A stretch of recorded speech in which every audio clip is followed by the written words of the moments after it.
Bonjour tout le monde, c'est l'exercice 3 dans le chapitre polynôme des troncs communs scientifiques. L'énoncé de l'exercice, nous avons un polynôme de degré 3. Dans la première question, nous allons calculer P de 1, P de 2 et P de moins 1. Effectuer la division sur x-2 par P de x, bien sûr. Montrer que si A est une racine de non nulle de P de x, alors son inverse 1 sur A est aussi une racine de P de x. Et en déduire les trois racines du polynôme P de x. Donc, on va commencer par calculer P de 1, P de 2, P de moins 1. Si par exemple P de 1 est égal à 0, on va découvrir la première racine de P de x. Si P de 2 est égal à 0, c'est la deuxième racine. Si P de moins 2 est égal à 0, c'est la troisième racine. Sinon, si l'un des nombres est différent de 0, ça ne sera pas une racine de P de x. Alors, on va commencer par la première question. Calculer P de 1. Remplaçons x par 1 fois 1 au cube, moins 7 fois 1 au carré, plus 7 fois 1, moins 2. Alors 2 fois 1 au cube, c'est 2. 2, moins 7 fois 1, c'est 7, plus 7, 7 fois 1, moins 2. Alors le 2 et moins 2, c'est 0. Moins 7 et 7, c'est 0. Alors 1 est une racine de P de x. P de 2, c'est 2 fois 2 au cube, moins 7 fois 2 au carré, plus 7 fois 2, moins 2. Elle est égale à quoi? 2 au cube, c'est 8, fois 2, c'est 16. 16 moins 4 fois 4, 7 fois 4, c'est 28. Plus 7 fois 2, c'est 14. Et moins 2, donc c'est quoi? C'est le 16 plus 14, c'est 30. Moins 2, c'est 28. Moins 28, c'est 0. Alors, 2 est une deuxième racine de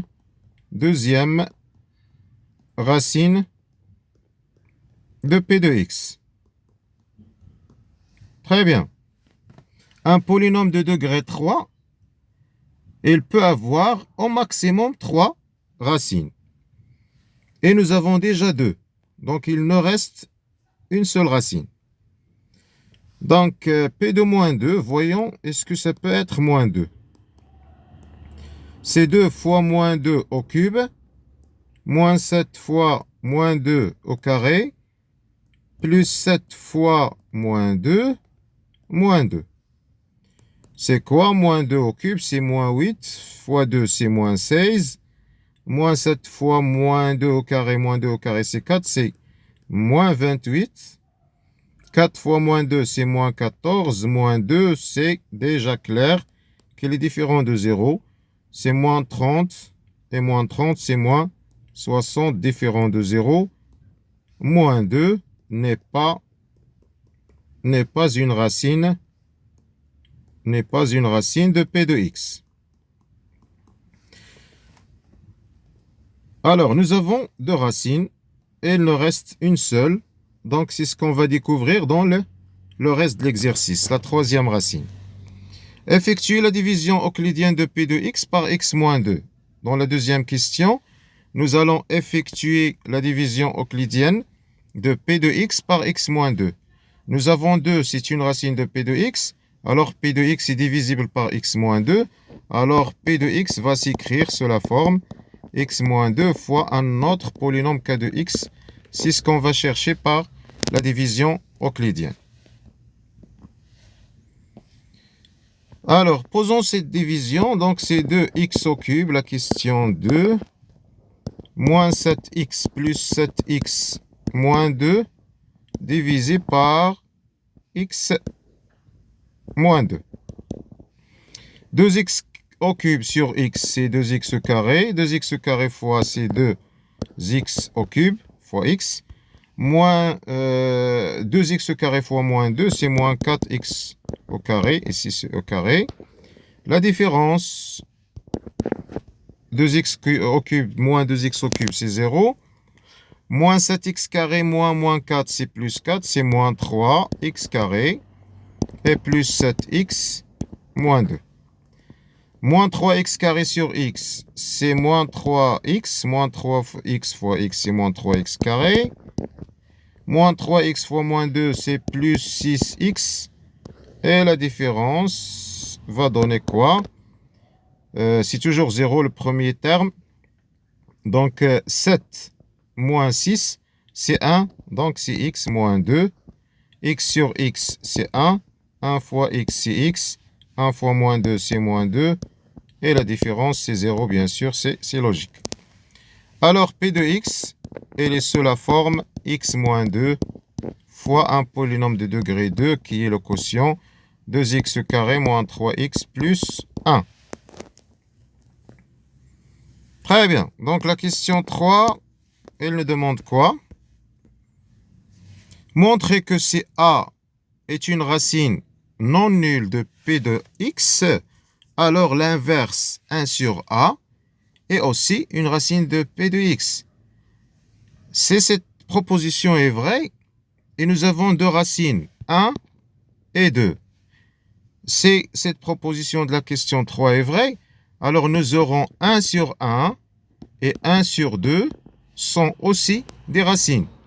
Et le 1 sur 1, c'est la même chose que 1, mais 1 sur 2, c'est une autre racine. Et comme ça, nous aurons les trois racines, 1, 2 et 1 sur 2. Mais essayons de vérifier, de justifier la troisième proposition de l'exercice 3, la proposition proposée par l'exercice 3. Supposons si A est une racine de P de x, ça veut dire quoi? Alors, P de A doit être égal à 0. P de A égale à 0, ça veut dire quoi? 2A au cube moins 7A au carré plus 7A moins 2, elle est nulle, elle est égale à 0. Le problème, c'est de montrer que 1 sur A est aussi une racine. Donc, montrons que 1 sur A, P de 1 sur A, montrons que ce nombre est égal à 0. Alors, pour le montrer, on va le calculer. Donc, c'est 2 fois 1 sur A au cube, moins 7 fois 1 sur A au carré, plus 7 fois 1 sur A, moins 2, égale 2 sur A au cube. 1 sur A au cube, c'est 1 sur A.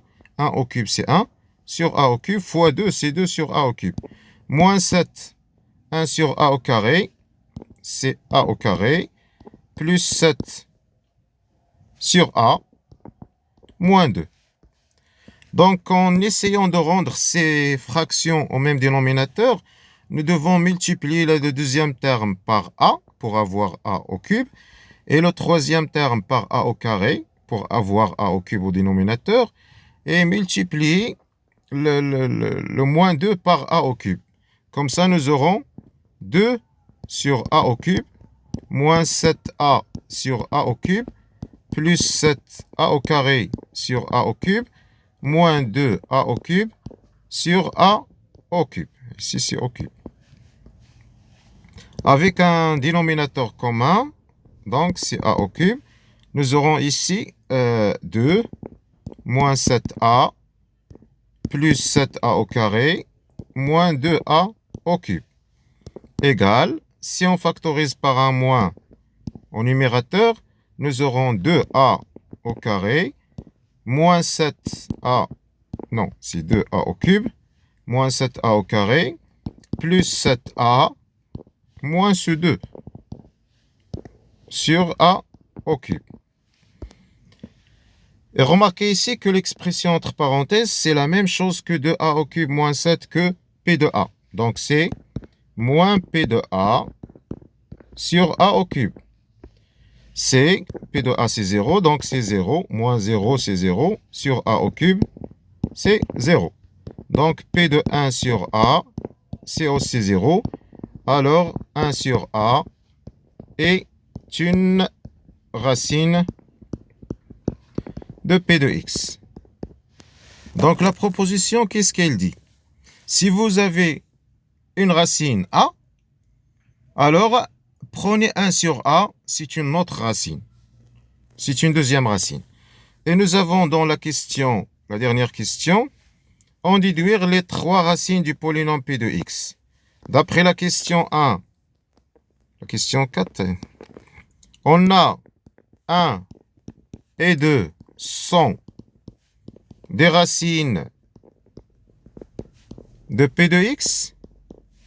Alors, d'après 3, 1 sur 1 et 1 sur 2 sont aussi des racines de P de X. C'est-à-dire, les racines, donc le polynôme P de X doit avoir au maximum 3 racines. Donc 1 et 2, 1, 2, et le 1 sur 1, c'est 1, c'est la même chose que 1. 1 sur 2 sont les 3 racines possibles de P de X. Et comme ça, nous avons toutes les racines. Et on peut écrire P de X sous la forme, vous pouvez le vérifier, le coefficient de X au cube, c'est 2. Donc c'est 2 fois X moins la première racine, fois X moins la deuxième racine, fois X moins la troisième racine. Et l'expression de P de X est factorisée sous la forme d'un produit de 3 polynômes de degré 1. D'accord, il n'y a pas de problème, je crois. Donc, on se verra, Inch'Allah, pour l'exercice, la prochaine vidéo, pour l'exercice 4. À la prochaine, Inch'Allah. La